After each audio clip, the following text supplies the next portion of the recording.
નમસ્કાર મિત્રો. આજે આપણે ફરી એકવાર આપણી જે ઓફિશિયલ સ્ટેટિસ્ટિક્સની જે સિરીઝ છે એને એમાં એક વધારાનું એક જે સેક્ટર સ્ટેટિસ્ટિક્સ છે, એજ્યુકેશન સ્ટેટિસ્ટિક્સ, એ આપણે એના માટે જોવા જઈ રહ્યા છીએ. અગાઉ આપણે વાત કરીએ તો એગ્રીકલ્ચર સ્ટેટિસ્ટિક્સ પણ જોયેલું છે અને ત્યાર પછી એ હેલ્થ સ્ટેટિસ્ટિક્સ પણ આપણે જોઈ લીધું. આજે આપણે તમારા 4 સેક્ટર પૈકીનું ત્રીજું એ એજ્યુકેશન સ્ટેટિસ્ટિક્સ ઉપર આપણે આજે એ વાત કરવા માટે જઈ રહ્યા છીએ. તો શરૂ કરીએ એજ્યુકેશન સ્ટેટિસ્ટિક્સ. એજ્યુકેશન સ્ટેટિસ્ટિક્સમાં અગાઉ જે આપણે વાત કરી હતી એવી જ રીતે આજે પણ કે શા માટે એજ્યુકેશન સ્ટેટિસ્ટિક્સની જરૂર છે અને ક્યાંથી એ આપણને મળે. એ બંને બાબતો આપણે જોવાના છીએ. એનો ઉપયોગ કઈ જગ્યાએ છે, યુઝર્સ કોણ છે અને ઉપયોગકર્તા કોણ છે, કઈ જગ્યાએથી આપણને એ સોરી કેવા પ્રકારના એ એજ્યુકેશન સ્ટેટિસ્ટિક્સની અંદર ઇન્ડિકેટરનો સમાવેશ થાય છે. મીન્સ કે પેરામીટર્સ એ માપવા માટે આપણે જે પણ ઇન્ડિકેટર્સ પ્રશ્ન સ્વરૂપે કે જે રીતે ક્વેશ્ચનર શેડ્યુલ્સમાં એ રાખતા હોઈએ છીએ તો એ કેવી રીતે એમાં ઉપયોગ થાય છે. ત્યાર પછી આપણને સર્વે અને સેન્સસ સ્વરૂપે એ કેવા કેવા એ સ્ટેટિસ્ટિક્સ એજ્યુકેશન રિગાર્ડિંગ મળતા હોય છે.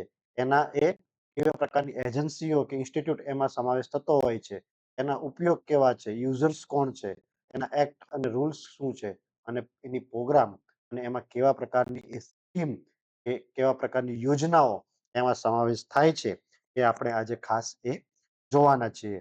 તો આ બાબતો આપણે વન બાય વન શરૂ કરીએ. સૌથી પહેલા છે એજ્યુકેશન સ્ટેટિસ્ટિક્સ શું છે.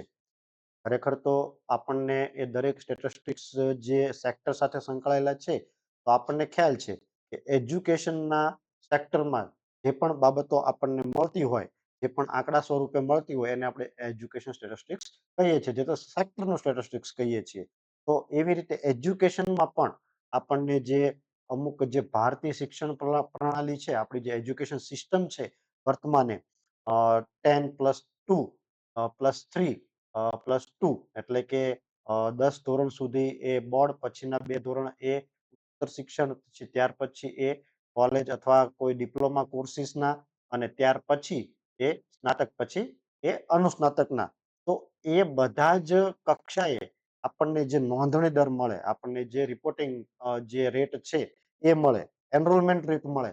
પછી એના પછી સાક્ષરતા દર છે, આપણી જે એજ્યુકેશનની અંદર વિદ્યાર્થીઓને પૂરી પાડવામાં આવતી માળખાગત સુવિધાઓ છે, કેવી કેવી પ્રકારની શૈક્ષણિક સંસ્થાઓની એમાં સમાવેશ થાય છે, વિદ્યાર્થીઓનું રિઝલ્ટ શું છે, કેવા એપ્રોચથી એ પ્રેક્ટિકલ રિઝલ્ટ મળે છે, એ તમામ બાબતોનું એ આપણે જ્યારે ડેટા સ્વરૂપે એકત્રીકરણ કરી અને એને એક વિશિષ્ટ સ્વરૂપે એ બહાર પાડીએ તો એ સમગ્ર જે પ્રોસેસ છે એને એ સ્ટેટિસ્ટિક્સની સાથે એ એજ્યુકેશનના સેક્ટરને એક કમ્પાઇલ કરીએ તો એ એજ્યુકેશન સ્ટેટિસ્ટિક્સ આપણને મળતું હોય છે. વર્તમાને એ શિક્ષણ તંત્ર કેવડું મોટું છે એની વાત કરીએ તો વર્તમાને ભારતીય શિક્ષણ પ્રણાલીમાં એ 14,72,000 શાળાઓ એ આખા ભારતમાં એ આવેલી છે અને એમાં એ 98 લાખથી વધારે શિક્ષકો એ પૂર્વ પ્રાથમિકથી લઈ ઉચ્ચતર માધ્યમિક સુધીના સ્તરમાં એ વિવિધ 25 કરોડથી વધારે એ વિદ્યાર્થીઓને એમાં કવર કરી લે છે. 140 કરોડની વસ્તીમાં એ વિદ્યાર્થીઓનું પોષણ આપણે જોવા જોઈએ તો 20-22% એ વિદ્યાર્થીઓનું પોષણ છે અને એની સામે 1 કરોડથી વધારે શિક્ષકો એ આ ક્ષેત્રમાં સંકળાયેલું છે અને આપણે જોઈએ કે 15 લાખથી વધારે એ શાળાઓ પણ એ આમાં સમાવિષ્ટ થાય છે. તો કેમ આ સેક્ટરની એટલી બધી અગત્યતા છે? તો ખાસ જોઈએ તો સૌથી પહેલું છે એ આપણને અહીંયા જોવા મળે કે સૌથી એ પહેલા આપણા હ્યુમન બીઈંગ એઝ અ આપણું ડેવલપમેન્ટ ક્યારથી થાય? તો આપણે કંઈક એઝ અ સાક્ષર હોય, આપણે કંઈક લખી શકતા હોઈએ, વાંચી શકતા હોઈએ, બોલી શકતા હોઈએ, કંઈક એવી બાબતોને સમજી શકતા હોઈએ અને એના ઉપરથી આપણે કંઈક એવું અનુમાન લગાવી શકીએ કે કંઈક એવા તારણો કાઢી શકીએ, ત્યારે આપણે એટલીસ્ટ સાક્ષર કહેવાય. તો માનવને પોતાના ઇન્ટરનલ અને બાહ્ય જે વિકાસ માટે થઈને જરૂરી છે એ સૌથી એ પાયાની બાબત છે શિક્ષણ છે. ખૂબ જ એ પ્લાનિંગ સાથેનો એક ટોપિક્સ હોય અને ખૂબ સંવેદનશીલ, કારણ કે બાળકો સાથે સંકળાયેલો એ ટોપિક છે. જેવી રીતે આપણે હેલ્થમાં જોયું હતું કે હેલ્થ એ માનવીના એ સામાજિક, માનસિક, શારીરિક, સાંસ્કૃતિક, આર્થિક એ બધી જ બાબતોને સંકળાયેલો એક ટોપિક છે. એવી રીતે એજ્યુકેશન પણ એ લોકોની એ સંવેદનશીલતા સાથે સંકળાયેલો ટોપિક છે. જીવનની ગુણવત્તા સુધારો કરવા માટે પણ એજ્યુકેશન એટલું જ જરૂરી છે. માનવ શક્તિનો વિકાસ કરવા માટે પણ એજ્યુકેશન જરૂરી છે. ગરીબ લોકોને આપણે એજ્યુકેશન આપીએ તો એ પોતે પોતાની રીતે રોજગારી મેળવી અને એ પોતે સશક્ત બને છે. એટલે એજ્યુકેશન ગરીબ લોકો માટે પણ એટલું જ ઇમ્પોર્ટન્ટ છે. અને રાષ્ટ્રની વિકાસની પ્રક્રિયા માટે જે ઉચ્ચ શિક્ષણ કે જે કૌશલ્ય બેઝ કે મીન્સ કે કોઈ ક્વોલિટી બેઝ જે એજ્યુકેશન આપવાનું છે એ પણ એટલું અગત્યનું છે. આપણો જે એજ્યુકેશન છે એ સમવર્તી એટલે કે કેન્દ્ર અને રાજ્ય બંનેને સંયુક્ત ભાગીદારીથી આ સબ્જેક્ટ એ બનાવવામાં આપણે આવ્યો છે. વર્તમાને આપણે જોઈએ કે રાષ્ટ્રીય શિક્ષણ નીતિ જ્યારે 1986 બહાર પડેલી હતી. વર્તમાને આપણે અત્યારે નવી શિક્ષણ નીતિ 2020 એ અત્યારે અમલમાં છે. તો જૂની જે 1986 ની જે નેશનલ જે પોલિસી ઓફ એજ્યુકેશન છે એ શું કહે છે? તો કેન્દ્રની એ જવાબદારી રહેશે શિક્ષણ એ મજબૂત રીતે બનાવવાનું. એના જે ક્વોલિટી કંટ્રોલ્સના ધારાધોરણો છે એ પણ એ ધ્યાન રાખવાનું. માનવ શક્તિનો વિકાસ કરવાનો. શૈક્ષણિકની અંદર જે ઇન્ફ્રાસ્ટ્રક્ચરની જરૂર પડે જે પણ એ ક્વોલિટી બેઝ બાબતોની જે જરૂર પડે એને દેખરેખ રાખવાની, એમાં રિસર્ચ કે સંશોધન કરવાની, અદ્યતન અભ્યાસો કરવાની અને શિક્ષણ અને માનવ સંસાધન વિકાસને આંતરરાષ્ટ્રીય ધારાધોરણો સાથે સંકળવાની એ તમામ બાબતો એ જે તે વખતે 1986 ની જે નેશનલ પોલિસી ઓફ એજ્યુકેશન હતી એમાં એનો એ સમાવેશ કરી લેવામાં આવેલો હતો. જ્યારે શરૂઆતમાં એ આપણું અત્યારે શિક્ષણ મંત્રાલય તરીકે ઓળખાય છે. ભારતનું જે મિનિસ્ટ્રી છે એ. તો એ વખતે એ માનવ સંસાધન વિકાસ મંત્રાલય તરીકે ઓળખાતું હતું. તો એમાં ટોટલ મુખ્ય એ 2 ભાગ છે. એક તો છે એક પ્રાથમિક શિક્ષણ અને સાક્ષરતા વિભાગ અને બીજો છે માધ્યમિક અને ઉચ્ચતર શિક્ષણ વિભાગ. એ બંને એ આપણા દેશના રાજ્યો અને કેન્દ્ર શાસિત પ્રદેશને સાથે સંપર્કમાં રહી અને આ બંને એ ડિપાર્ટમેન્ટમાં કામ કરે છે. અને એનું કાર્ય શું છે મુખ્ય? તો સૌથી પહેલા એ એજ્યુકેશન સ્ટેટિસ્ટિક્સને લગતા આંકડાઓનું એ કલેક્શન કરવું, એને કમ્પાઇલેશન કરવું, એના ઉપર પ્રોસેસિંગ કરવું અને એના એક પ્રકારના પ્રસારિત કરવું. એટલે એક પ્રકારના એવા એ જેટલા પણ ડોક્યુમેન્ટ્સની જરૂર પડે એ ડોક્યુમેન્ટ્સ બનાવી અને એને એ રજૂઆત કરવી. તો આખી જ એ પ્રોસેસ જે છે એને મોટા પ્રકારમાં એ ડેટા કલેક્શન કરી અને એને પબ્લિશ કરવાની આખી આ પ્રક્રિયા છે. કે એજ્યુકેશન સ્ટેટિસ્ટિક્સ. જ્યારે નીતિ નિર્માતાઓ અને વહીવટકર્તાઓને જ્યારે નીતિ ઘડતર એટલે કે પોલિસી મેકિંગ અને ડિસિઝન મેકિંગ માટે જ્યારે કોઈ ડેટાની જરૂર પડે ત્યારે પણ એ એજ્યુકેશન સ્ટેટિસ્ટિક્સ એ પોતે એવા પ્રકારના એ ડેટા પૂરા પાડે જેથી એમને એ પોતાના જે રિસર્ચના જે ટોપિક છે જે યુઝર્સ છે ડેટા યુઝર્સ એને પણ એ પોતે એવી રિલાયબલ અને એ કોન્ફિડેન્શિયલ એવી એ માહિતી મળી રહે. તો આ એ એજ્યુકેશન સ્ટેટિસ્ટિક્સની એટલી અગત્યતાઓ એ મહત્વ છે. પછી જોઈએ તો એનો ઉદ્દેશ્ય શું છે? વાય શા માટે એજ્યુકેશન સ્ટેટિસ્ટિક્સ આપણે કલેક્શન કરીએ છીએ? તો આપણે અગાઉ વાત કરી તો પહેલો જ ટોપિક છે પોલિસી ફોર્મ્યુલેટ કરવા. કારણ કે અત્યારે આપણે જે નવી 2020 જે નવી શિક્ષણ નીતિ આવી, નવી એજ્યુકેશન પોલિસી આવી એમાં જે જૂના જે બધા લો ફોલ્સ હતા, મર્યાદાઓ હતી, આપણી લિમિટેશન્સ હતી, આપણી જે કચાશો હતી એ બધી જ સુધારી અને વર્તમાને આપણે એક નવી પોલિસી ઉપર આવ્યા. એટલે કે એવું આપણે નવું ડિસિઝન એ એડ કર્યું. તો સૌથી પહેલું એ એજ્યુકેશન સ્ટેટિસ્ટિક્સનું સૌથી પહેલું કાર્ય પોલિસી મેકિંગ અને ડિસિઝન મેકિંગ માટે છે. બીજું છે કે મોનિટરિંગ પ્રોસેસ નક્કી કરવા માટે. શિક્ષણમાં જે ડે બાય ડે સુધારા કરવાના છે, જે નવા નવા કાર્યક્રમો અમલમાં લાવવાના છે, જે બધા આપણા જૂના એ રેકોર્ડ બેઝ જે આપણી જે મુશ્કેલીઓ રહી ગઈ હતી, જે આપણી લિમિટેશન્સ રહી ગઈ હતી એને ઓળખી અને એને પણ એ સુધારો કરવાનો આપણો એ મુખ્ય આશય છે. રિસોર્સિસ એલોકેશન કેવી રીતે દેશનું એ બજેટ એજ્યુકેશન સેક્ટરમાં વ્યવસ્થિત રીતે એલોકેટ થાય. જેવી રીતે પ્રાથમિક શિક્ષણની જરૂરિયાત છે, કેટલી માધ્યમિક શિક્ષણની જરૂરિયાત છે, કેટલી એ અલગ અલગ સેક્ટરમાં એની જરૂરિયાતો છે.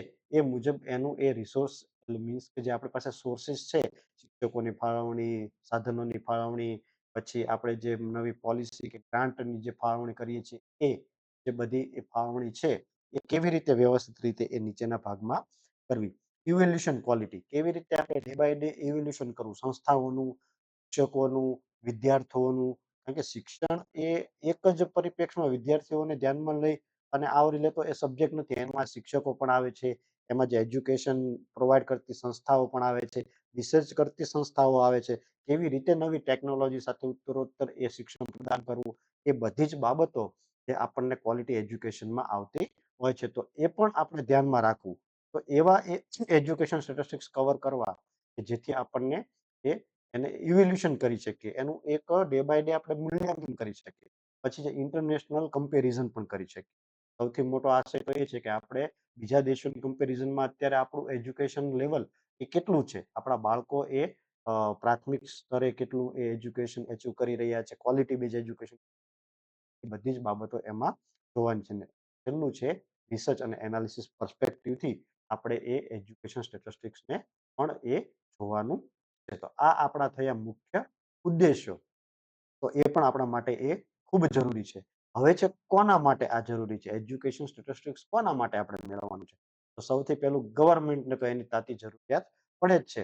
શું માટે? તો પોલિસી મેકિંગ કરવા માટે, પ્લાનિંગ કરવા માટે, રિસોર્સ એલોકેશન કરવા માટે. આપણે અગાઉ જોયું જેના એનો ઓબ્જેક્ટિવ છે એ જ એની એ ફુલફિલમેન્ટ છે. રિસર્ચર અને એકેડેમિક એ વ્યવસ્થા માટે એજ્યુકેશન રિસર્ચ હોય, પ્રોફેસરો હોય, એકેડેમિશિયન હોય, જે હોય એ બધા સંસ્થાઓ, શૈક્ષણિક સંસ્થાઓ એને પણ આ સ્ટેટિસ્ટિક્સ એટલા જરૂરી છે કે ડે બાય ડે શું ચેન્જીસ આવી રહ્યા છે, આપણે કઈ દિશામાં જઈ રહ્યા છીએ અને અત્યારે વિદ્યાર્થીઓને કયા પ્રકારનું એજ્યુકેશનની જરૂરિયાત છે. પછી છે સ્કૂલ, કોલેજ, યુનિવર્સિટી અને અધર જે ઇન્સ્ટિટ્યૂટ છે એને પણ આ સ્ટેટિસ્ટિક્સની જરૂર પડે. એનજીઓ અને મીડિયાને પણ આની જરૂર પડે. કારણ કે એટલી પણ જે વિકાસ કરતી જે બધી એનજીઓ છે એ પોતે આશ્રમ શાળાઓ ચલાવી રહી છે કે જે પોતે બિન નફાકારક સંસ્થાઓ ચલાવી રહી છે. તો એને પણ આ વસ્તુની જરૂરિયાત પડતી હોય છે. જર્નલિસ્ટ અને મીડિયાને પોતાના રિસર્ચ માટે પણ એજ્યુકેશન સેક્ટરમાં અમુક પ્રકારના રિસર્ચ કરવા હોય તો એને પણ આ એજ્યુકેશન સ્ટેટિસ્ટિક્સની જરૂર પડતી હોય છે. વર્તમાન સ્ટુડન્ટ્સ અને પેરેન્ટ્સને પણ જરૂર પડતી હોય છે આ એજ્યુકેશન સ્ટેટિસ્ટિક્સ કે કેવી રીતે એ લોકોને અત્યારે ડે બાય ડે એજ્યુકેશન છે કયા ફિલ્ડમાં અત્યારે સાયન્સ ફેકલ્ટી સાયન્સમાં એ બાળકોનું એડમિશન લેવું, કોમર્સ ફેકલ્ટીમાં લેવું, ડિપ્લોમા લેવું કે પછી બીજા ત્રીજા એબ્રોડ કોર્સિસમાં એ ભાગ લેવો.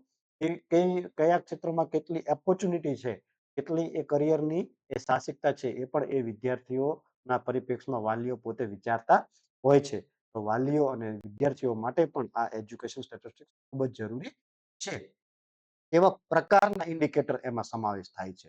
તો આપણે વન બાય વન જોઈએ તો સૌથી પહેલું છે એનરોલમેન્ટ ઇન્ડિકેટર. એનરોલમેન્ટ ઇન્ડિકેટરની અંદર ટોટલ 4 છે. તો એનરોલમેન્ટ એટલે પ્રવેશ, નોંધણી. જે શિક્ષણની અંદર જે પણ નવા વિદ્યાર્થીઓની નોંધણી થાય છે, શિક્ષકોની નોંધણી થાય છે, એના સંદર્ભે આપણે વાત કરવાના છીએ. તો ગ્રોસ એનરોલમેન્ટ રેશિયો એ ચોખ્ખો એ નોંધણી દર કેટલો છે. નવું વર્ષ જ્યારે શૈક્ષણિક વર્ષ શરૂ થાય ત્યારે વિદ્યાર્થીઓનો પહેલા ધોરણમાંથી બીજા ધોરણમાં, બીજા ધોરણમાંથી ત્રીજા ધોરણમાં જે પહેલા ધોરણમાં તમામ વિદ્યાર્થીઓ પાસ આઉટ થાય છે એ બીજા ધોરણમાં પ્રવેશ લે છે કે પછી કોઈ વિદ્યાર્થી એ પોતે એ એજ્યુકેશન છોડી અને નીકળી જાય છે. તો એ પણ વસ્તુ એના માટે કામની છે. ત્યાર પછી જોઈએ તો નેટ એનરોલમેન્ટ રેશિયો ચોખ્ખો દર કેટલો છે.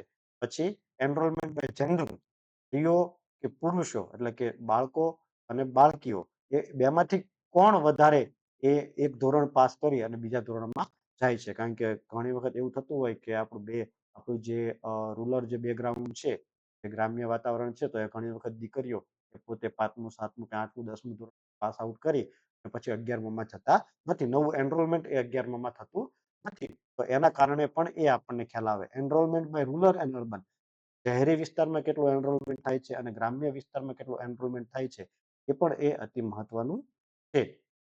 ત્યાર પછી છે ડ્રોપ આઉટ રેશિયો. બીજું જે ઇન્ડિકેટર બહુ અગત્યનું છે, ડ્રોપ આઉટ રેશિયો. કેટલો ડ્રોપ લે છે.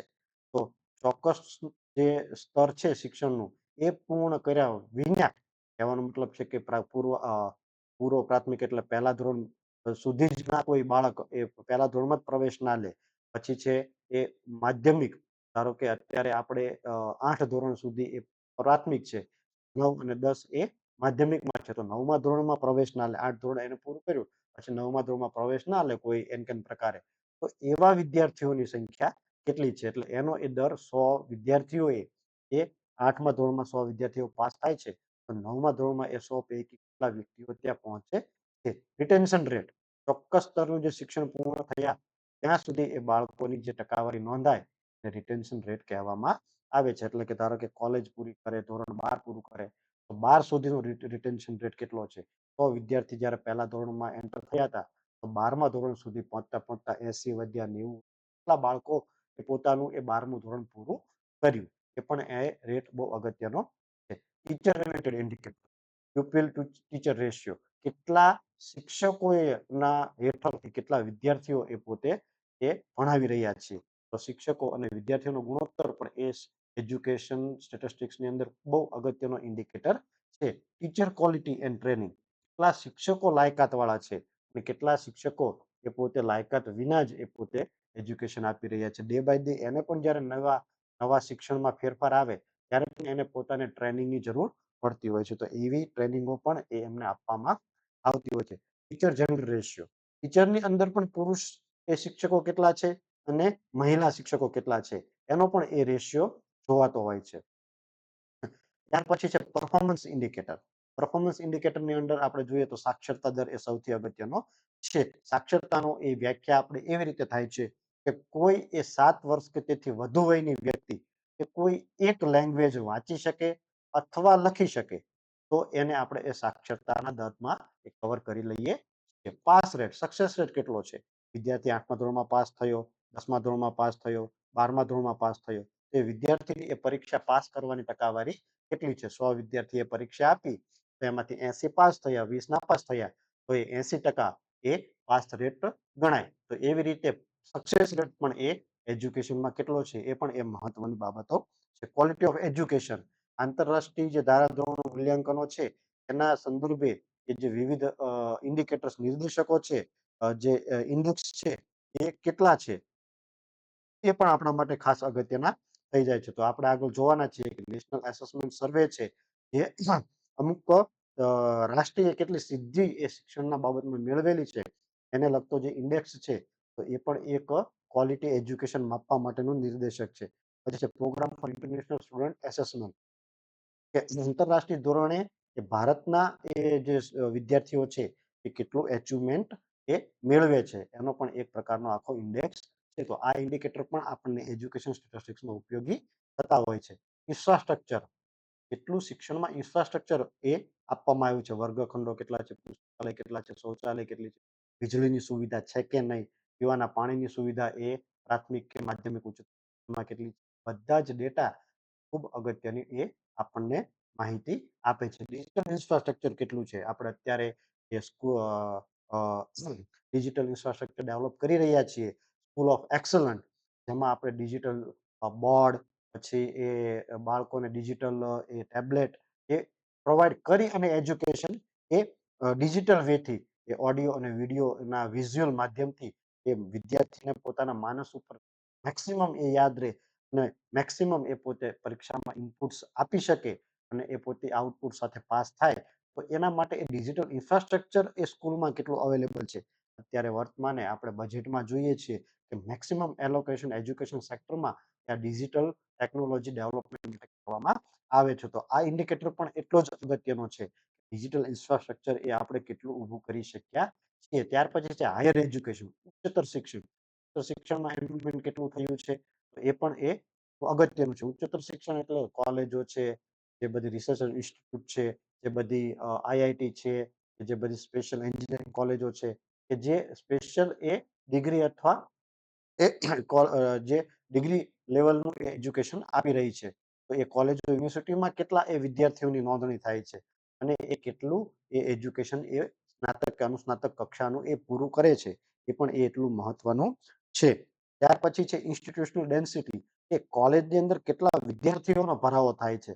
એક પ્રોફેસરના અંદરમાં 100-150 કેટલા વિદ્યાર્થીઓ, તો એની ડેન્સિટી એની ઘનતા પણ એ બહુ અગત્યનો ઇન્ડિકેટર છે. કેટલી યુનિવર્સિટીની સંખ્યા છે ને એની સામે એ યુનિવર્સિટી સુધી પહોંચનાર વિદ્યાર્થીઓની સંખ્યા પણ કેટલી છે એ પણ એક અગત્યનો છે.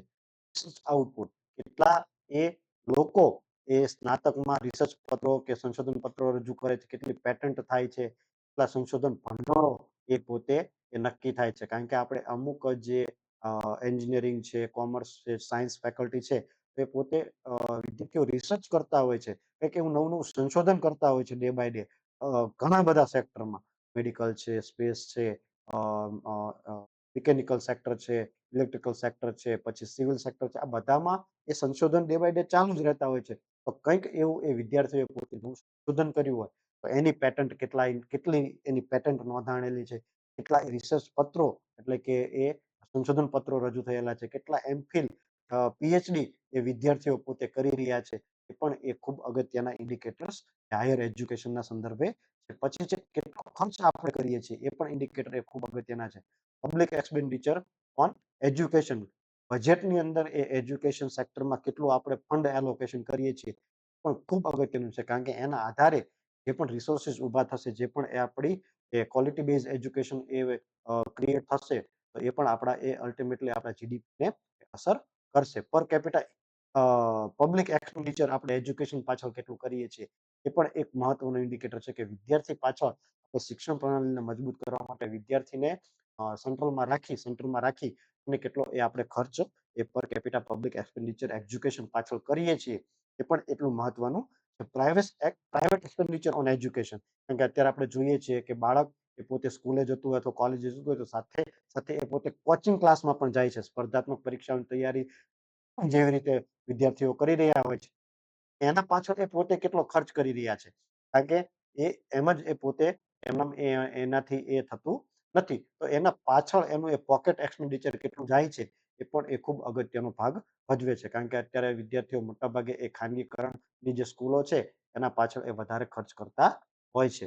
ત્યાર પછી છે એક્સેસ એ ઇક્વાલિટી ઇન્ડિકેટર, કે કેટલા પુરુષો અને કેટલી સ્ત્રીઓ એજ્યુકેશનની અંદર બંને સમાનપણે એમને ગણવામાં આવે છે. તો જેન્ડર પેરિટી ઇન્ડેક્સ એટલે કે શિક્ષણમાં લિંગ સમાનતાનું માપ કેટલું છે. શિક્ષણમાં સ્ત્રીની નોંધણી થાય છે એટલે જ પુરુષની નોંધણી થાય છે. બંનેનો ગુણોત્તર કેટલો છે. 1:1 હોય તો ખૂબ સારી બાબત છે. પણ 1:0.90 થઈ જાય કે પુરુષોનો 1.05 થઈ જાય અને સ્ત્રીઓનો એ 0.95 થાય, તો એવું કહી શકાય કે 105 એ પુરુષોએ 95 સ્ત્રીઓએ એ પોતે એ એજ્યુકેશન મેળવી રહી છે. સોશિયલ ગ્રુપ રિપ્રેઝેન્ટેટિવ, અનુસૂચિત જાતિ અને અનુસૂચિત જનજાતિ, પછાત, જે ઓબીસી, એ ઈડબ્લ્યુએસ વર્ગના વિદ્યાર્થીઓ છે, એની નોંધણી કેટલી થાય છે, એ પણ એક અગત્યનું ઇન્ડિકેટર છે. સ્પેશિયલ નીડ એજ્યુકેશન, અપંગતા, દિવ્યાંગતા છે, એને લગતા જે બધા એજ્યુકેશન છે, એના પર્પઝથી જે બધી ટેકનોલોજી ડેવલપમેન્ટ થાય છે, એના જે બધા પુસ્તકો છે, સ્ટડી મટીરિયલ છે, એ કેટલું ડેવલપ થાય છે, એનું કેટલું જરૂરિયાત રહે છે, એ પણ એ ખૂબ અગત્યની એ બાબત એ થઈ જાય છે. અને અધર્સ ઇન્ડિકેટર એ આપણે જોઈએ તો સ્કૂલમાં એટેન્ડન્સ રેટ કેટલો છે વિદ્યાર્થીનો, પ્લેસમેન્ટ રેટ કેટલો છે, વિદ્યાર્થી પોતે પાસ આઉટ થઈને નીકળે સ્નાતક અથવા સ્નાતક કક્ષાએ, તો એ પોતે એને કેટલી રોજગારી મળે છે. ડિપ્લોમા કર્યું હોય તો એને આઈટીઆઈમાં કેટલી રોજગારી મળે છે. વોકેશનલ એજ્યુકેશન કેટલું છે. આપણે જોઈએ છીએ કે અત્યારે જે કૌશલ્ય બેઝ, કે પોતાનું જે ઇનર જે ક્વોલિટી હોય, કોઈને જે ઇલેક્ટ્રિસિટીના બે ઇન્સ્ટ્રુમેન્ટ બનાવતા આવડતું હોય, કોઈનું પોતાનું દિમાગ એ આઈટી ક્ષેત્રમાં હોય, તો એ રીતે વોકેશનલ જે ટ્રેનિંગ બધી એજ્યુકેશન જે કોર્સિસ છે, એની અંદર કેટલું વિદ્યાર્થીનું એનરોલમેન્ટ થઈ રહ્યું છે 12 પાસ પછી, કોલેજ પછી, એ પણ એટલું મહત્વનું છે. હેલ્થ ડિસીઝ રેટ કેટલા છે બાળકોમાં અત્યારે સ્કૂલ કક્ષાએ, એ કેવા પ્રકારના રોગોનું એ પ્રમાણ છે.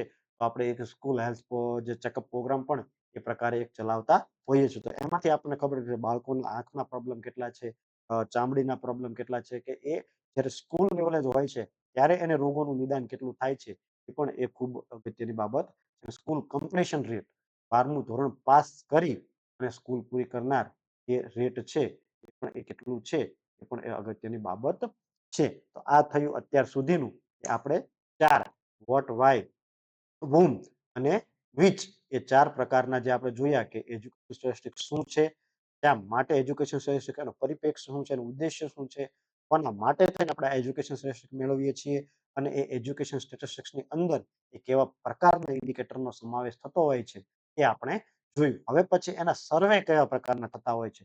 તો અહીંયા આપણે ટોટલ એ 12 પ્રકારના એ ડેટા રિસોર્સિસ મૂકેલા છે, જે અલગ અલગ પ્રકારના સર્વે અને એ સેન્સસ દ્વારા આપણને એજ્યુકેશનના સ્ટેટિસ્ટિક્સ એ અલગ અલગ માધ્યમથી મળતા હોય છે. સૌથી પહેલું છે સેન્સસમાંથી આપણને અમુક પ્રકારના એજ્યુકેશનના લગતા ડેટા મળે છે. નેશનલ સેમ્પલ સર્વે જે થાય છે એનએસએસઓ દ્વારા, એમાં પણ અલગ અલગ પ્રકારના એ એજ્યુકેશનને લગતા એ રાઉન્ડ્સ એ ધ્યાનમાં લેવામાં આવે છે. All India survey of higher education ઉચ્ચ શિક્ષણ છે, કોલેજો અને જે યુનિવર્સિટીઓમાં જે શિક્ષણ મળે છે એનો એક ઓલ ઇન્ડિયા સર્વે પણ કરવામાં આવે છે. UDISE unified district information system for education, કે એવી એક જિલ્લા કક્ષાએ એક એવી સિસ્ટમ ઊભી કરવામાં આવી છે જેમાં દરરોજ ડે બાય ડે એ સ્કૂલમાંથી કેટલા વિદ્યાર્થીઓ એ પોતાની એટેન્ડન્સ છે, શિક્ષકોની એટેન્ડન્સ છે, પછી જે ક્વોલિટી બેઝ પરીક્ષાઓના માર્ક્સ છે, આ બધી જ વસ્તુની નોંધણી એ આ યુડાઇસ પોર્ટલ ઉપર કરવામાં આવે છે. તો એ પણ એક દરરોજે દરરોજનો એક ક્વોલિટી બેઝ ડેટા મેળવવા માટેનો સૌથી મોટો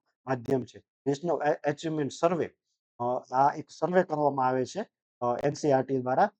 તો એ જે સર્વે છે એમાં કેટલી સંસ્થાઓએ કેટલું એચિવમેન્ટ મેળવ્યું, કેટલું એને પ્રોગ્રેસ કર્યું, એ પણ એ મેળવવામાં આવે છે. Annual status of education report અસર કરી એક આખો રિપોર્ટ એ દર વર્ષે એજ્યુકેશન ડિપાર્ટમેન્ટ એટલે મિનિસ્ટ્રી ઓફ એજ્યુકેશન દ્વારા બહાર પાડવામાં આવે છે. નેશનલ ફેમિલી હેલ્થ સર્વેમાં પણ ઘણા બધા એજ્યુકેશન રિગાર્ડિંગ એ ઇન્ડિકેટર સમાવેશ કરવામાં આવે છે.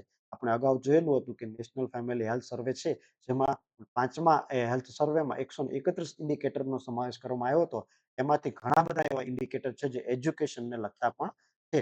ઇન્ટરનેશનલ એજન્સી પોતે ઘણા બધા એ દેશોની કમ્પેરિઝન કરે અને એજ્યુકેશન બહાર પાડે છે. એ પણ આપણે આગળ જોઈશું. Central board of secondary education આખા દેશનું એ જે માધ્યમિક શિક્ષણ છે એને લગતું એક આખું બોર્ડ બનાવવામાં આવ્યું છે. તો એ બોર્ડ જે પોતે ઘણા બધા પ્રકારના સ્ટેટિસ્ટિક્સ ને પ્રકાશનો એ જે બહાર પાડતા હોય છે, તો એ પ્રકાશનો પણ એનો એમાં સમાવેશ થતો હોય છે. એનસીઆરટી જેવી રીતે આપણા જે સ્ટેટિસ્ટિક્સમાં આપણે નેશનલ સ્ટેટિસ્ટિકલ કમિશન જોયું હતું કે જે ભારતીય આંકડાકીય પ્રણાલીને જે સુધારો કરવા માટેનું કામ કરે છે, એવું જ એ શિક્ષણ ક્ષેત્રમાં આ national council of education research અને ટ્રેનિંગ જે છે આખી જે સંસ્થા સ્વાયત્ત સંસ્થા છે, આખી એ કમિશન સ્વરૂપે ઊભી કરવામાં આવેલી છે. તો એ પોતે આખા શિક્ષણની અંદર જે પોતે પુસ્તકો રિફોર્મ કરવા, ટ્રેનિંગ ઇન્સ્ટિટ્યૂટ રિફોર્મ કરવી, રિસર્ચના એ ધારાધોરણો નક્કી કરવા, નવી એજ્યુકેશન પોલિસી રિફોર્મ કરવી, તો આ બધું જ કાર્ય એ આ એનસીઆરટી કરતી હોય છે. ઓલ ઇન્ડિયા એજ્યુકેશન સર્વે પણ એ થતો હોય છે અને સ્ટેટ ગવર્મેન્ટનો એજ્યુકેશન ડિપાર્ટમેન્ટ પણ પોતે પોતાના ઘણા બધા એવા પ્રકારની બહાર પાડતી હોય છે. તો વન બાય વન આપણે આ સર્વે અને સેન્સસ આ જે ડેટા સોર્સિસ છે ત્યાંથી આપણને એ એજ્યુકેશન સ્ટેટિસ્ટિક્સ મળે છે. તો એ પણ આપણે એ મેળવવાનો પ્રયત્ન કરીએ. સૌથી પહેલું છે સેન્સસ.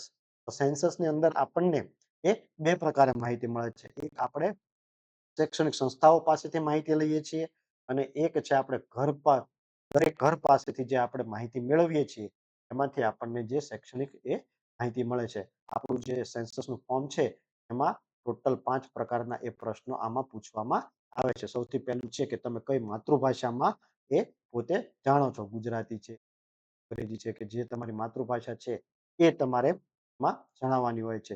જે માતૃભાષા તમે જાણતા હોય એ સિવાયની માતૃભાષા મીન્સ કે હિન્દી જાણતા હોય, અંગ્રેજી જાણતા હોય, ઉર્દુ જાણતા હોય, એ પ્રકારે પણ એ તમે કઈ ભાષાઓ એ જાણો છો એ પણ આમાં તમે કયા લેવલનું એ શૈક્ષણિક સ્તરે મીન્સ કે તમે અક્ષર જ્ઞાન મેળવેલું છે, અક્ષર જ્ઞાન ધરાવતા નથી, નિરક્ષર છો. કહેવાનો મતલબ સાક્ષર એટલે આપણે અગાઉ જે વ્યાખ્યા જોઈ હતી કે 7 અથવા 7 થી વધુ વર્ષ ધરાવતા વ્યક્તિ કોઈ એક લેંગ્વેજ વાંચી અથવા લખી શકે તો એને એ આપણે સાક્ષર વ્યક્તિ ગણતા હતા. તો નિરક્ષર એટલે એ પોતે લખી પણ નથી શકતા, વાંચી પણ નથી શકતા.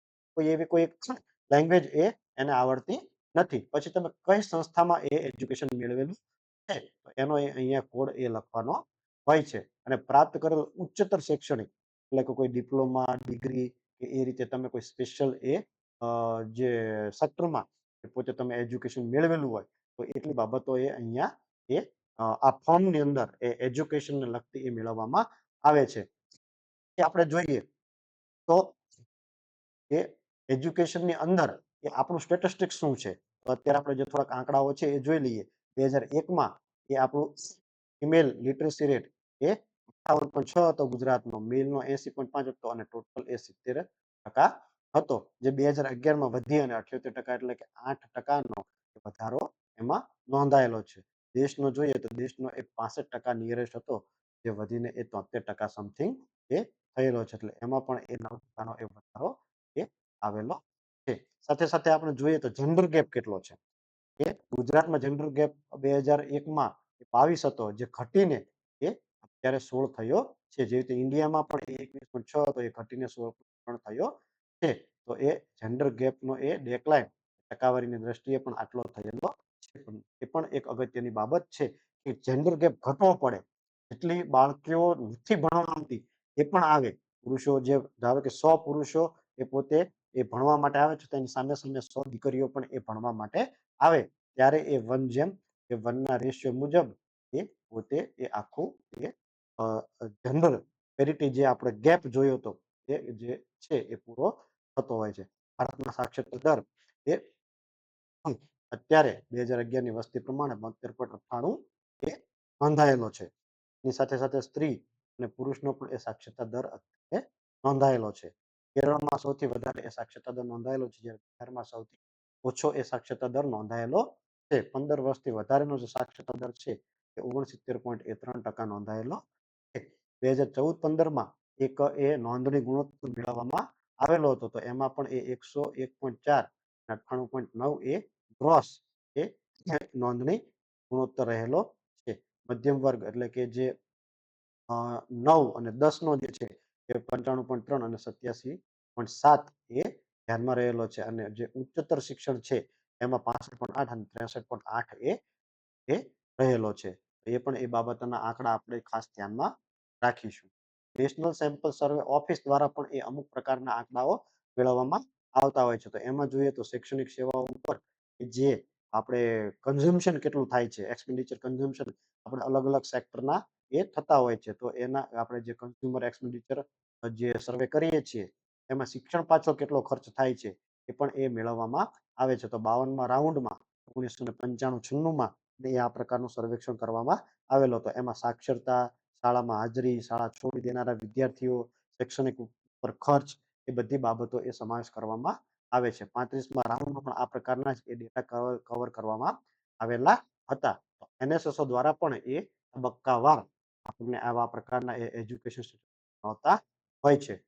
બીજું છે all India survey of higher education. Higher education એટલે જે કોલેજો અને યુનિવર્સિટીઓ છે એમાં જે આપણને એની ક્વોલિટી શું છે એ સ્થિતિ એ માપવા માટે 2010-11 થી એ વાર્ષિક લેવલે એ આ સર્વેની શરૂઆત કરવામાં આવેલી છે. ઉચ્ચ શિક્ષણમાં જે રોકાયેલી દેશની તમામ સંસ્થાઓને આમાં આવરી લેવામાં આવે છે. વિકાસના સૂચકાંકો જેવા કે સંસ્થાની ઘનતા, કઈ સંસ્થામાં કેટલા વિદ્યાર્થીઓ નોંધાયેલા છે, કુલ નોંધણી ગુણોત્તર, વિદ્યાર્થી અને શિક્ષકનો ગુણોત્તર, જાતિ સમાનતા એટલે કે પુરુષ અને સ્ત્રીનો જે ઇન્ડેક્સ છે એ એક વિદ્યાર્થી પાછળ કેટલો ખર્ચ કરવામાં આવે છે એ પણ બધી જ બાબતો એ ડેવલપમેન્ટ પરિપ્રેક્ષથી એ મેળવવામાં આવે છે. અને વિકાસ માટે જાણકાર અને નીતિગત નિર્ણયો લેવા માટે આ ખાસ all India education all India survey of higher education એ લેવામાં આવે છે. એનો ઉદ્દેશ્ય મેઇન એ છે કે તમામ સંસ્થાઓ આઈડેન્ટિફાઈ થાય અને એને આપણે આ સર્વેના અંડરમાં કવર કરી લઈએ અને તમામ એજ્યુકેશનને લગતી જે બાબતો છે, ઉચ્ચ શિક્ષણને લગતી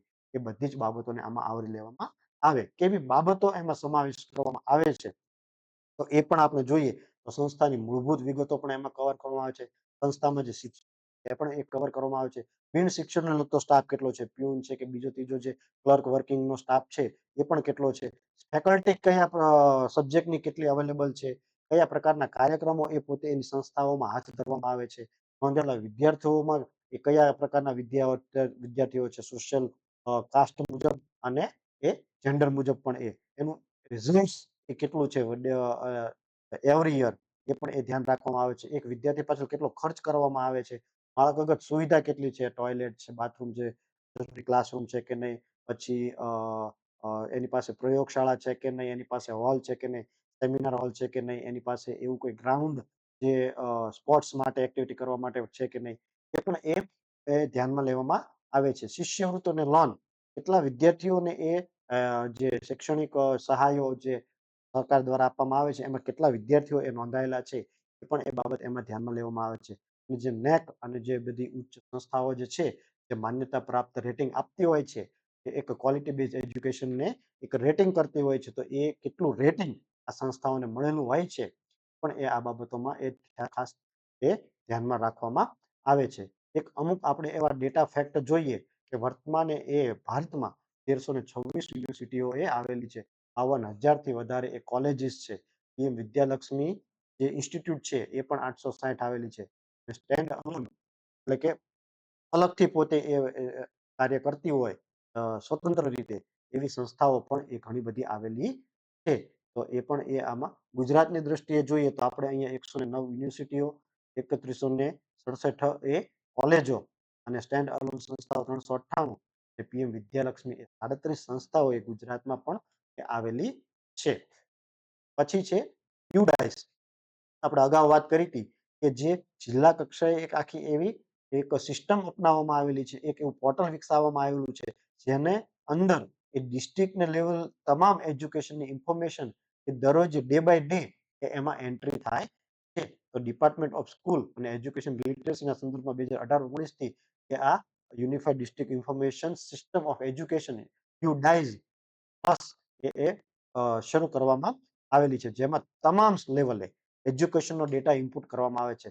સૌથી પહેલા તાલુકા લેવલે મીન્સ કે તાલુકાના અંડરમાં જે આવતી પ્રાથમિક શિક્ષણની જે સંસ્થાઓ હોય એ, પછી તાલુકાથી જિલ્લા લેવલે અને રાજ્ય લેવલે અમુક પ્રકારના જે ઇન્ડિકેટર ડિસ્ટ્રીબ્યુટ કરવામાં આવ્યા છે એને લગતા એ ડેટા અંદર ઇનપુટ કરવામાં આવે છે. એક રાષ્ટ્ર એક ડેટાબેઝના સંદર્ભે ડેટાની ક્રેડેન્શિયલ, ડેટાની એ વિશ્વસનીયતા નક્કી કરવા અને એ ટાઈમલાઈનમાં ડેટા મળે એ આપણને તરત ને તરત એ ડેટાનો કોઈ એનાલિસિસ બેઝ આપણે ઉપયોગ કરવો હોય, આજના દિવસે કેટલી આખા ગુજરાતમાં એટેન્ડન્સ છે એ નક્કી કરવું હોય તો એ આપણને ટાઈમલાઈનમાં કોઈ પણ એવા એનાલિસિસ કરવા હોય એના માટે આ યુડાઇસ સિસ્ટમ ખૂબ અગત્યની છે. વર્તમાન 2023 જે યુડાઇસના જે ડેટા ઇનપુટ કરવામાં આવ્યા અને જે એને લોક કરવામાં આવ્યો, કારણ કે એ પછી ડેટા એમાં ચેન્જ થતો નથી. સપ્ટેમ્બરની અંદર સપ્ટેમ્બર સુધી એ ડેટા ઇનપુટ કરવા માટેનું એ પોર્ટલ રાખવામાં આવે છે અને ત્યાર પછી એને એ બંધ કરી દેવામાં આવે છે. તમિલનાડુ અને પશ્ચિમ બંગાળ એ બંને એ પોતાની જે એમઆઈએસ સિસ્ટમ છે, મેનેજમેન્ટ ઇન્ફોર્મેશન સિસ્ટમ, એની અંદર એ પોતે આ ડેટા ઇનપુટ કરે છે અને પછી એ આ યુડાઇસ સાથે એ સંકલિત કરે છે. તો એ પણ એ આખા ઓલ ઇન્ડિયામાં આ યુડાઇસ એ સિસ્ટમ કાર્યરત છે. ઉદ્દેશ્ય શું છે? સમયસર અને સચોટ એક એવી મજબૂત એજ્યુકેશન સિસ્ટમ એ ડેવલપ થાય અને તરત ને તરત કોઈ પ્લાનિંગ કરવું હોય એજ્યુકેશનની અંદર, કોઈ રિસોર્સ એલોકેશન કરવો હોય, કોઈ ડિસિઝન લેવું હોય તો એના માટે આ યુડાઇસ એ ખૂબ અગત્યની એ કામગીરી ભજવે છે. વર્તમાન યુડાઇસની અંદર એ 23-24ના રિપોર્ટની અંદર આપણે જોઈએ તો 14,72,000 એ શાળાઓનો સમાવેશ થાય છે. 24,80,000 આપણે જે અગાઉ જે સ્ટેટિસ્ટિક્સ જોયું એ વિદ્યાર્થીનો પણ સમાવેશ થાય છે. 10 લાખ કરતા વધારે એ ગવર્મેન્ટ સ્કૂલ અને ટોટલ એ 98 લાખ કરતા પણ વધારે એ શિક્ષકોનો સમાવેશ એ આ યુડાઇસના અંદર એ છે. તો એ એક આપણી સિસ્ટમ થઈ. ત્યાર પછી છે નેશનલ એચિવમેન્ટ સર્વે, કે સંસ્થાઓએ કયા પ્રકારનું એચિવમેન્ટ કરેલું છે એને લગતો એક સર્વે કરવામાં આવે છે. તો એનો પરિચય જોઈએ તો રાજ્ય સરકારની જે તમામ શાળાઓ છે, સરકારી સહાયિત જે ગ્રાન્ટેડ સ્કૂલ છે, ખાનગી સ્કૂલો છે, કેન્દ્ર સરકારની સ્કૂલો છે, તો એમાં ધોરણ 3, 5, 8 અને 10 અમુક એ સબ્જેક્ટને આવરી લઈ અને એનું એસેસમેન્ટ નક્કી કરવામાં આવે છે કે આ સ્કૂલનું એજ્યુકેશન ક્વોલિટી કેટલું છે. ક્વોલિટી ઓફ એજ્યુકેશન એ દરેક સ્કૂલની, દરેક સંસ્થાનું કેટલું છે એ નક્કી કરવાનું છે. એસેસબિલિટી, અસરકારકતા કેટલી છે સંસ્થાઓની એ નક્કી કરવા માટે એનું પ્રતિબિંબ દરેક સંસ્થાને પોતાને એક એવા રેટિંગ્સ આપવામાં આવે છે. એ રેટિંગ્સ ઉપરથી એ સંસ્થાનું ક્વોલિટી ઓફ એજ્યુકેશન કેટલું છે એ આ નેશનલ એચિવમેન્ટ સર્વે ઉપરથી નક્કી થાય છે. રિસર્ચમાં પણ આ એટલું જ ઉપયોગી છે. પછી જોઈએ તો ધોરણ 3નું એ ભાષા, ગણિત અને પર્યાવરણના સબ્જેક્ટને આવરી લેવામાં આવે છે. ધોરણ 8ના ભાષા, ગણિત, વિજ્ઞાન અને સામાજિક વિજ્ઞાનના એ જે સબ્જેક્ટ છે એને આવરી લેવામાં આવે છે.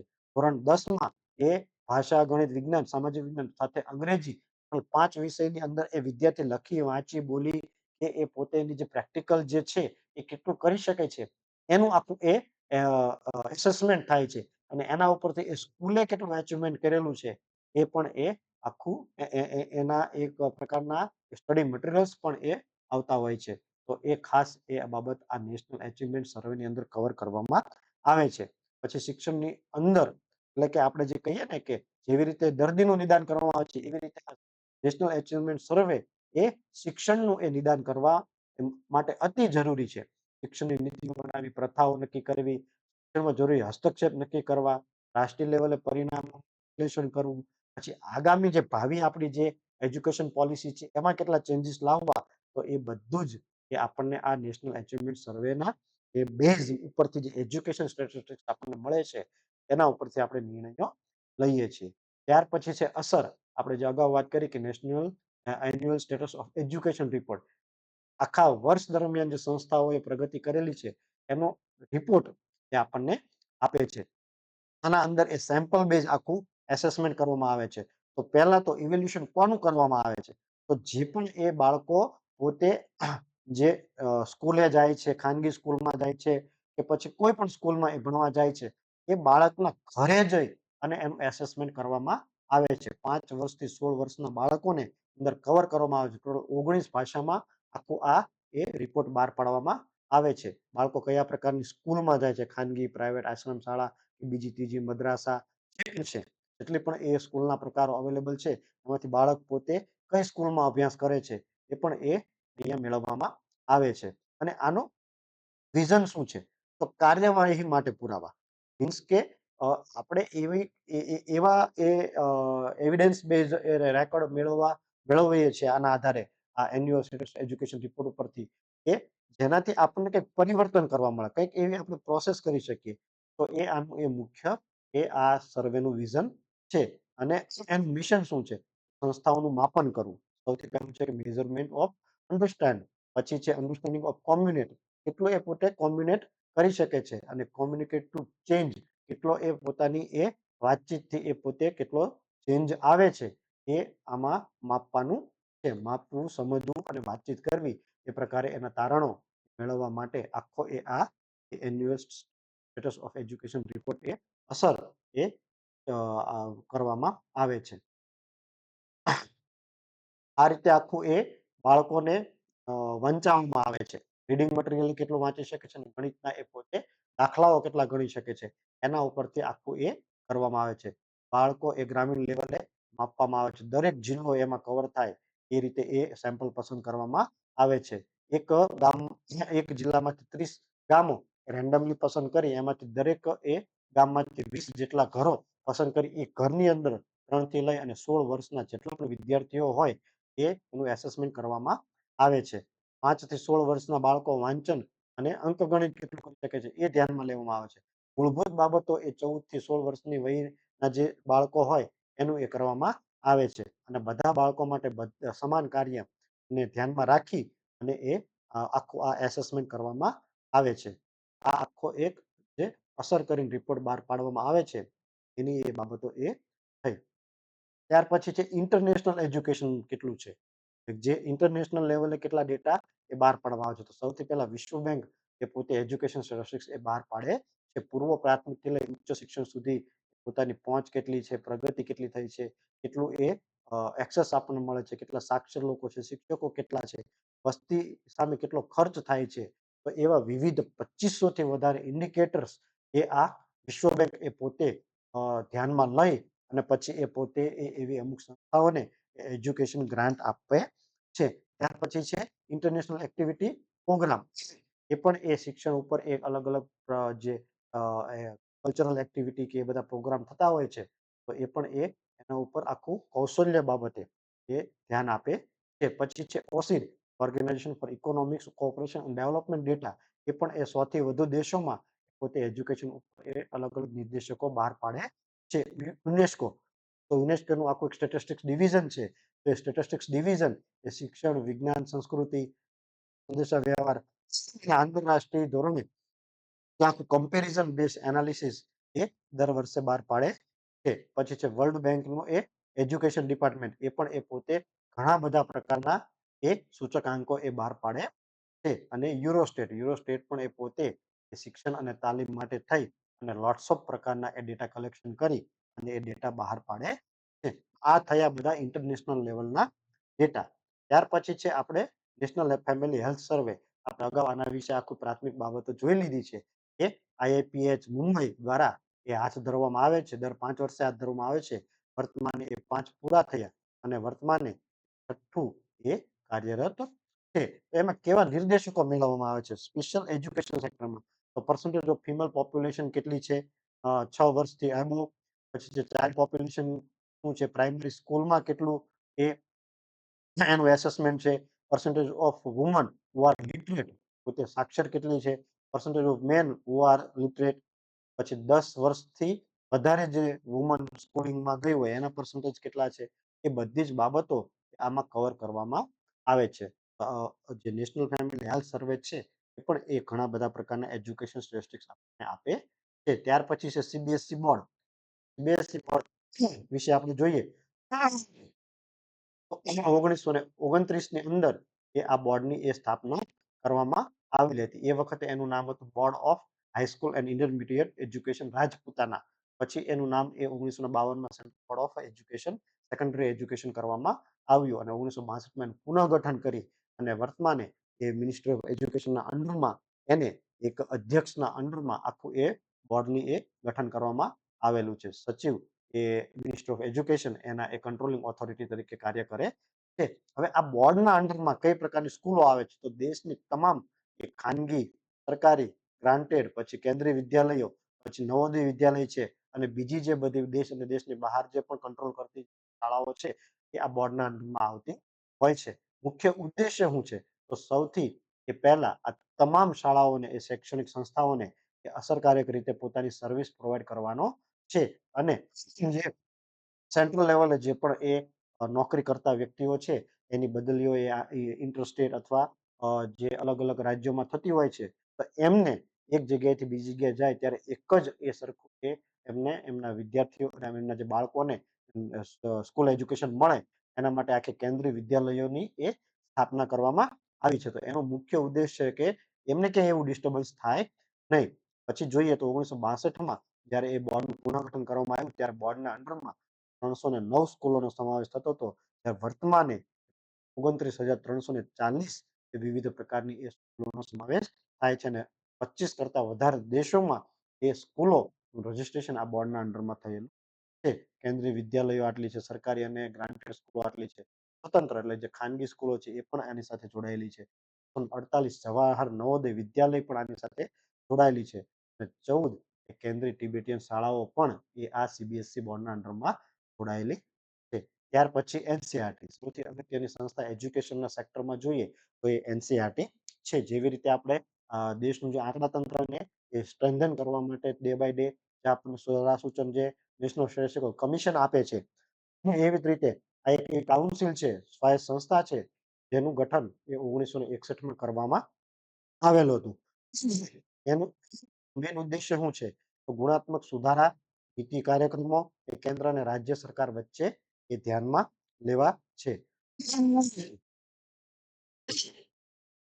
પછી છે દ્વિપક્ષીય સાંસ્કૃતિક વિનિમય કાર્યક્રમો માટે એક આખી અમલીકરણ એજન્સી તરીકે પોતે કાર્ય કરે છે. આંતરરાષ્ટ્રીય સંગઠનો સાથે પણ એજ્યુકેશન સ્ટેટિસ્ટિક્સ શેર કરવાનું કાર્ય આ પોતે કરે છે. વિદેશી પ્રતિનિધિમંડળોની મુલાકાત આપણા ભારતમાં લેવામાં આવે, એ બધા ધારાધોરણો ચેક કરવામાં આવે તો એ પણ એક બાબત ધ્યાનમાં લેવામાં આવે છે. વિકાસશીલ દેશોને અમુક એજ્યુકેશન સ્ટેટિસ્ટિક્સ પણ પ્રોવાઈડ કરવા અને તાલીમો આપવી, આપણા શિક્ષકોને એક એવા ઇન્ટરનેશનલ સ્ટાન્ડર્ડ પણ શીખવાડવા, તો એ બધું જ કાર્ય એનસીઆરટી કરે છે. તો એના મુખ્ય કાર્ય શું છે, એનો મુખ્ય ઉદ્દેશ્ય શું છે, તો સૌથી પહેલું જેટલા દેશમાં રિસર્ચ હાથ ધરવા, રિસર્ચને પ્રોત્સાહન આપવું અને દેશનું અને જે રાજ્યનું જે આંકડા તંત્ર આપણું જે શૈક્ષણિક તંત્ર છે એને સંકલન કરવું. પછી સ્કૂલોને પાઠ્યપુસ્તકો પૂરા પાડવા, પૂરક જે સામગ્રી હોય, શિક્ષકો માટે જે ટ્રેનિંગ મટીરિયલ બનાવવાનું હોય એ પૂરા પાડવા, ન્યૂઝ લેટર્સ બનાવવા, જનરલ્સ તૈયાર કરવી અને પ્રકાશિત કરવું એનું મુખ્ય કાર્ય છે. મલ્ટીમીડિયા જે ડિજિટલ વિઝ્યુલાઇઝેશનના જે બધા કન્ટેન્ટ તૈયાર કરવાના છે એ પણ એનસીઆરટી તૈયાર કરતી હોય છે. શિક્ષકોને પૂર્વ સેવા તાલીમ અને સમયાંતરે તાલીમોનું આયોજન કરવું, પછી શિક્ષણને લગતી અદ્યતન ટેકનોલોજીનું પણ ડેવલપમેન્ટ કરવું, દેશની જે અલગ અલગ શૈક્ષણિક સંસ્થાઓ છે, યુનિવર્સિટીઓ છે, એનજીઓ છે, એ બધી સંસ્થાઓ સાથે કોર્ડિનેશન કરવું અને એની સાથે આખું એજ્યુકેશન નેટવર્ક ઊભું કરવું, એ પણ કાર્ય એનસીઆરટી નું છે. એવા હેલ્ધી જે વિચારો છે એ પણ શેર કરવા અને માહિતીનું આખું આદાન પ્રદાન ક્લિયરિંગ ઊભું કરવું, એ પણ એનસીઆરટી નું મુખ્ય કાર્ય છે. અને બધા જ પ્રકારના જે ઉપરના લક્ષ્યાંકો જે આપણે આપ્યા એનું નોડલ તરીકે કાર્ય કરવાનું પણ એનસીઆરટી નું ઉદ્દેશ્ય છે. પછી છે ઓલ ઇન્ડિયા સર્વે, ઓલ ઇન્ડિયા એજ્યુકેશન સર્વે. તો એનસીઆરટી દ્વારા જ આ એક આખો સર્વે હાથ ધરવામાં આવે છે. અ, અત્યાર સુધીમાં ટોટલ 6 સર્વે એ હાથ ધરવામાં આવેલા છે. તો એ મુખ્ય ઉદ્દેશ્યો અહીંયા આપણે એ લીધેલા છે. આમાં આપણે વધારે ધ્યાનમાં નહીં લઈએ. પછી છે સ્ટેટના એ એજ્યુકેશન ડિપાર્ટમેન્ટ. તો આપણા જે ગુજરાતના સંદર્ભે આપણે જોઈએ તો ગુજરાતનું એ અલગ-અલગ એજ્યુકેશનના સંદર્ભે director of primary education, Shiksha Abhiyan, commissioner of school, commissioner of higher education, director of technical education, director of literacy, director of NCC, પ્રધાનમંત્રી પોષણ શક્તિ નિર્માણ પ્રકારની જે અલગ-અલગ કમિશનરેટ અને ડાયરેક્ટરની ઓફિસો પણ આવેલી છે. એની સાથે-સાથે એટલા ઘણા બધા બોર્ડ પણ એ કોર્પોરેશન પણ કાર્ય કરે છે. ગુજરાત સેકન્ડરી અને higher secondary board, Gujarat state examination board જે પરીક્ષા લે છે, પછી સ્ટેટ એક્ઝામિનેશન બોર્ડ જે ટાટ જે શિક્ષકોને લગતી જે બધી એક્ઝામો છે એ લે છે. ગુજરાત ટેક્સબોર્ડ બોર્ડ એટલે કે જે આપણે જે પાઠ્યપુસ્તક મંડળ છે, એ ગુજરાતમાં 1 થી 12 ધોરણના પાઠ્યપુસ્તકો એ બહાર પાડે. કે પછી છે રિસર્ચ એન્ડ ટ્રેનિંગ સેન્ટર શિક્ષકોની જે સંશોધન શિક્ષકોની બાબતમાં અને જે ડે બાય ડે જે તાલીમોની બાબતમાં જે સંશોધન કરતી એ પણ એ સંસ્થા છે. અને Gujarat institute of education technology એજ્યુકેશનમાં કયા પ્રકારના ટેકનોલોજી બેઝ નવા ઇનપુટ્સ આવતા રહે તો એ પણ એક સંસ્થા એના પાછળ કાર્ય કરે છે. એની સાથે-સાથે અધર જે સોસાયટી છે ગુજરાત નોલેજ સોસાયટી એ પણ દર વર્ષે એ ગુજરાતમાં એવા પ્રકારના રિસર્ચને લગતા એ પ્રોબ્લેમ સ્ટેટમેન્ટ પોતે મંગાવી હેકોથોન કરી અને એ પોતે દરેક સંસ્થાઓને સપોર્ટ ટેકનિકલી અને આઈટી બેઝ એ સપોર્ટ એ પણ પોતે પૂરો પાડતી હોય છે. અને સ્કોપ કરીને એક આખો એક સંસ્થા છે કે જે પોતે એજ્યુકેશનની સાથે સંકળાયેલી છે. આ બધી સંસ્થાઓ આપણા ગુજરાત રાજ્યની સાથે સંકળાયેલી એ સંસ્થાઓ છે. અને અહીંયા એક આપણે ગુજરાત રાજ્યનું આખું એજ્યુકેશનનું માળખું એ મૂકવા માટેનો પ્રયત્ન કરેલો છે. ત્યાર પછી છે કે કેવી ઇન્ટરનેશનલ કે નેશનલ એજન્સીઓ એ એજ્યુકેશન સેક્ટરમાં સંકળાયેલી હોય છે. તો સૌથી પહેલું આપણને યાદ આવે કે મિનિસ્ટ્રી ઓફ એજ્યુકેશન જે આખા દેશ એજ્યુકેશન સેક્ટરને સ્ટ્રેન્થન કરવા માટે, વિકસાવવા માટે, ગ્રોથ કરવા માટે, ડેવલપમેન્ટ કરવા માટે એ મુખ્ય એ કાર્ય કરે છે. પછી છે એનએસઓ. એનએસઓ પણ એ ઘણા બધા એ એજ્યુકેશન સ્ટેટિસ્ટિક્સને લગતા એ પોતે કાર્ય કરે છે. DoSEL department of school education and literacy એ પણ એ મિનિસ્ટ્રી ઓફ એજ્યુકેશનના અંડરમાં રહી અને સ્કૂલને લગતા એજ્યુકેશન ડેટા એ પોતે પ્રોવાઈડ કરે છે. એનએસએસઓ એ પણ પોતે એ પોતાના જે અલગ-અલગ જે 2, 4, 5 વર્ષના જે રાઉન્ડના તબક્કાઓ છે એમાં જે સામાજિક સેક્ટરના જે એજ્યુકેશન હેલ્થ ઇન્ફ્રાસ્ટ્રક્ચરને બધા લગતા જે સોશિયલ કન્ઝમ્પશનને લગતા જે બધા સર્વે છે એમાં એજ્યુકેશનને લગતી એ માહિતી એ કવર કરી અને આપણને ઘણું બધું એ એજ્યુકેશન સ્ટેટિસ્ટિક્સ આપે છે. All India survey of higher education એ પણ આપણે અગાઉ જોયું કે ખૂબ અગત્યની એ સંસ્થા છે. NCERT national council of education research and training આ દેશમાં એ એજ્યુકેશનને લગતું રિસર્ચ અને એને જે સંશોધન કરવાનું જેના ફાળે છે એ ખૂબ અગત્યની સંસ્થા. અને સ્ટેટ અને એ કેન્દ્ર શાસિત પ્રદેશોના જે શિક્ષણ ડિપાર્ટમેન્ટ શિક્ષણ વિભાગો એ પણ આની સાથે સંકળાયેલા છે. કયા યુઝર્સ એ એજ્યુકેશન સાથે સંકળાય છે તો ગવર્મેન્ટ એજન્સી આપણે જોયું મિનિસ્ટ્રી ઓફ એજ્યુકેશન છે, નીતિ આયોગ છે, સ્ટેટના જે બધા એજ્યુકેશન ડિપાર્ટમેન્ટ છે એ બધા જ કંઈક ને કંઈક એવા પ્રોગ્રામ્સ એવી સ્કીમ એવી કઈ એવા કાર્યક્રમો એ એજ્યુકેશનને લગતા ચલાવતા હોય છે. તો એ બધા જ આ એજ્યુકેશન સ્ટેટિસ્ટિક્સના યુઝર્સ થાય છે. એજ્યુકેશન ઇન્સ્ટિટ્યૂટ જે પણ સ્કૂલ, કોલેજ, યુનિવર્સિટી કે જે બધી એનજીઓસ છે કે જે બધી મદ્રેસા છે કે આ તે બીજી બધી સંસ્થાઓ સ્પેશિયલ શિક્ષણ આપતી સંસ્થાઓ છે એ પણ એના યુઝર્સ છે. કારણ કે એને પણ એ એજ્યુકેશન જરૂર પડતી હોય છે. રિસર્ચ અને એકેડેમિક સંશોધનો અને જે બધા અધ્યાપકો છે એને પણ આ એજ્યુકેશન સ્ટેટિસ્ટિક્સની જરૂર પડતી હોય છે. ઇન્ટરનેશનલ ઓર્ગેનાઇઝેશન્સને પણ આપણે દેશોની કમ્પેરિઝન કરવા માટે કેટલો ખર્ચ એ પોતે આપણે વિદ્યાર્થી પર હેડ એક્સપેન્ડિચર કેટલું કરીએ છીએ એ પ્રકારના એ ડેટા એ એજ્યુકેશનમાંથી લઈ અને એમને કમ્પેરિઝન કરવા માટે જરૂર પડતા હોય. અને પ્રાઇવેટ સેક્ટર અત્યારે આપણે જોઈએ છીએ કે ખાનગીકરણ એ શિક્ષણમાં ખૂબ આગળ વધ્યું છે. તો ઘણા બધા પ્રકારના પબ્લિશરો કેવા પુસ્તકો બહાર પાડવા, ટેકનોલોજી કેવી પ્રકારની વાપરવી, પબ્લિશરો છે, પ્રાઇવેટ સ્કૂલવાળા છે, બધા જ ને એ પોતાના એજ્યુકેશન સેક્ટરમાં ટકવા માટે જે પણ એમને સ્ટેટિસ્ટિક્સની જરૂર પડતી હોય છે તો આ એજ્યુકેશન સ્ટેટિસ્ટિક્સ પાડે છે. કોણ એનો ઉપયોગ કરે છે? તો એનો ઉપયોગ છે પોલિસી ફોર્મ્યુલેશન માટે, એલોકેશન માટે આપણે અગાઉના ઉપયોગો જોયેલા જ છે ઉદ્દેશ્યમાં. પછી મોનિટરિંગ અને ઇવેલ્યુએશન કરવા માટે પણ એટલું જ જરૂરી છે. આઈડેન્ટિફાઈંગ ગેપ મહિલા અને પુરુષનો શિક્ષકોનો પણ ગેપ ઘટે, વિદ્યાર્થીનો પણ ગેપ ઘટે અને બંનેને સરખું શિક્ષણ મળે એ પણ એક ખૂબ અગત્યનો બાબત છે. અને ઇન્ટરનેશનલ કમ્પેરિઝન માટે પણ આ એજ્યુકેશન સ્ટેટિસ્ટિક્સ એટલું જ અગત્યનું ભાગ ભજવે છે. એવા એક્ટ અને રૂલ્સ આની અંદર સમાવેશ થાય છે. તો સૌથી પહેલા આપણને ખબર છે કે આરટીઈ એક્ટ આપણે અત્યારે વર્તમાને નવું શૈક્ષણિક વર્ષ જ્યારે શરૂ થતું હોય છે ત્યારે અમુક એ ખાનગી સ્કૂલોમાં પણ એ બાળકોને એ સારું એજ્યુકેશન મળે, ગરીબ બાળકોને સારું એજ્યુકેશન મળે, અમુક પ્રકારની આવકથી ઓછી આવક ધરાવતા એ ફેમિલીઝના બાળકોને એ આ આરટીઈ ના અંડરમાં એડમિશન એ આપવાનો એક આખો એક ક્રાઇટેરિયા છે.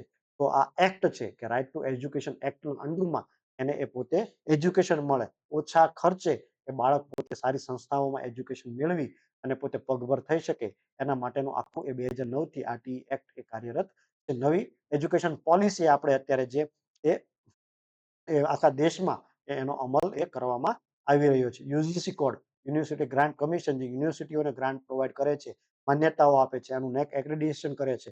તો એ બધું જ યુનિવર્સિટીને લગતા આખા જે કંટ્રોલિંગ ઓથોરિટી છે એ યુજીસી એ પોતે 1956 ના એક્ટથી એ આખી બધી જ યુનિવર્સિટીઓને કંટ્રોલ કરે છે. All India council of technical education act 1987, તો એ પણ એ ટેકનિકલ એજ્યુકેશન છે.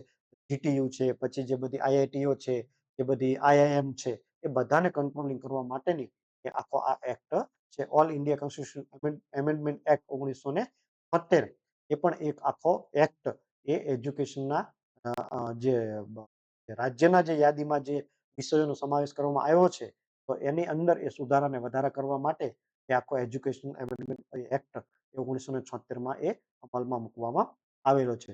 National commission of minority educational institute act 2004, એટલે કે જે લઘુમતી સમુદાયો છે એને લગતી જે બધી સંસ્થાઓ છે, મદ્રેસા છે, જૈન સમાજ, બૌદ્ધ સમાજને લગતી બધી જે શૈક્ષણિક સંસ્થાઓ હોય છે, તો એ બધાઓને લગતા જે બધા નોર્મ્સ છે તો એને લગતો પણ એક આખો એક્ટ એ છે.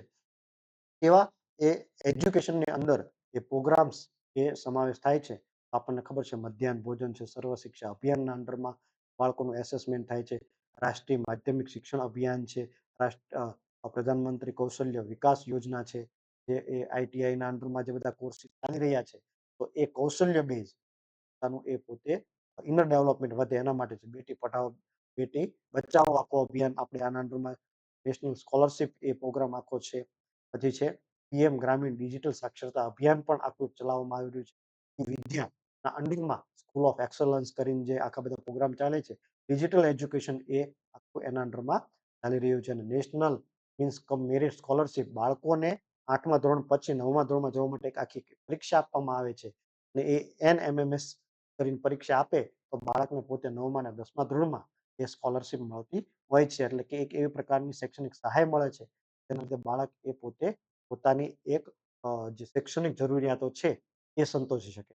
એટલે આ થઈ અત્યાર સુધીનું આખું એજ્યુકેશન સેક્ટર, જેમાં આપણે સૌથી પહેલા what is education statistics, why education statistics, એ બે પરિપ્રેક્ષમાં જોયું કે એજ્યુકેશન સ્ટેટિસ્ટિક્સ તે શું, શા માટે આપણે એજ્યુકેશન સ્ટેટિસ્ટિક્સ મેળવીએ છીએ. ત્યાર પછી whom, કોના માટે આપણે એજ્યુકેશન સ્ટેટિસ્ટિક્સ મેળવીએ છીએ, મીન્સ કે એના યુઝર કોણ હોય છે અને એનો યુઝ કોણ કરી રહ્યા છે, તો એ આપણે જોયું. પછી છે કે which indicators included in education statistics, એવા એ નિર્દેશકો, સૂચકાંકો એ એજ્યુકેશન સ્ટેટિસ્ટિક્સની અંદર કવર કરવામાં આવે છે જેના કારણે એ આપણને કે હેલ્ધી સ્ટેટિસ્ટિક્સ એ મળતું હોય છે. પછી છે કેવા પ્રકારના અંદર એ આપણે સર્વે ઇન્ક્લુડ કરીએ છીએ. આ બધી જ બાબતોનો એ આવરી લઈ કઈ સ્કીમ, પ્રોગ્રામ્સ, એક્ટ, રૂલ્સ, પછી એના યુઝર્સ, યુઝીસ, આ બધી જ બાબતો એ આપણે આવરી લઈ અને આખું જ એ આપણે એજ્યુકેશન સ્ટેટિસ્ટિક્સ એ ધ્યાનમાં લીધેલું છે. અને એના પ્રકારના જે બધા સ્ટેટિસ્ટિક્સ છે એ પણ આપણે ધ્યાનમાં લીધેલા છે. તો આઈ હોપ કે તમને આખું એજ્યુકેશન સ્ટેટિસ્ટિક્સ તમારા એક્ઝામ પરિપ્રેક્ષમાં જે છે ખૂબ જ ઉપયોગી થશે. એક પણ પોઈન્ટ લગભગ આપણે આમાં બાકાત રાખ્યો નથી. માત્ર તમારે સમજવાનું છે, વિચારવાનું છે અને એક્ઝામના પરિપ્રેક્ષથી કેવા પ્રકારના આમાં પ્રશ્નો આવશે. પ્રશ્નો એવા પ્રકારના આવતા હોય છે કે એજ્યુકેશન સ્ટેટિસ્ટિક્સમાં કયા પ્રકારના સર્વે હાથ ધરવામાં આવે છે, કઈ સંસ્થા શું કાર્ય કરે છે, કઈ સંસ્થા કયા પરિપ્રેક્ષથી એને ઊભી કરવામાં આવી છે, ક્યારે એની સ્થાપના થયેલી હોય છે, આ સંસ્થાના સંદર્ભે નીચેનામાંથી કેવા વાક્યો સાચા છે, એ ખરા છે, એ નક્કી કરવામાં આવે. એટલે તમને ધારો કે એનસીઈઆરટીના સંદર્ભે 3-4 વાક્યો આપવામાં આવેલા હોય અને પછી નીચે 3 કે 4 ઓપ્શન આપવામાં આવેલા હોય. કે ઓપ્શન 1, 2 સાચા, ઓપ્શન 1, 2, 3 સાચા, ઓપ્શન 1, 2, 3, 4 તમામ સાચા અથવા એક પણ ઓપ્શન સાચો નથી. તો એ તમારે એવી રીતે એ મલ્ટીટાસ્કિંગ ક્વેશ્ચનો એ આવતા હોય છે. તો આખું આ એજ્યુકેશન સ્ટેટિસ્ટિક્સ એ આપણે એ આજે તમારી સામે એ કવર કરી લીધેલું છે. તો આઈ હોપ કે તમને આખું જ એજ્યુકેશન સ્ટેટિસ્ટિક્સ વિશે ખ્યાલ આવી ગયો હશે. એની સાથે સાથે તમારા વેલ્યુએબલ સજેશનો તો અમને મળતા જ રહે છે. હજી પણ તમારા વેલ્યુએબલ સજેશનો અમને મેક્સિમમ મળતા રહે. જેથી અમે આવતા વિડીયો જે નેક્સ્ટ જે બધા છે વિડીયો છે, ઘણા બધા વિદ્યાર્થી મિત્રોને હિન્દી અને ઇંગ્લિશમાં પણ વિડીયોની જરૂર છે. એ પણ આપણે બનાવવાનો પ્રયત્ન એ નેક્સ્ટ ટાઈમ કરીશું અને એ પણ અમે આપની સાથે શેર કરીશું. તો આજના દિવસે આપણે આટલું એજ્યુકેશન સ્ટેટિસ્ટિક્સમાં રાખીએ. આઈ હોપ કે તમને એ ઘણું બધું આમાંથી એ મળશે. Thank you. ખૂબ ખૂબ આભાર.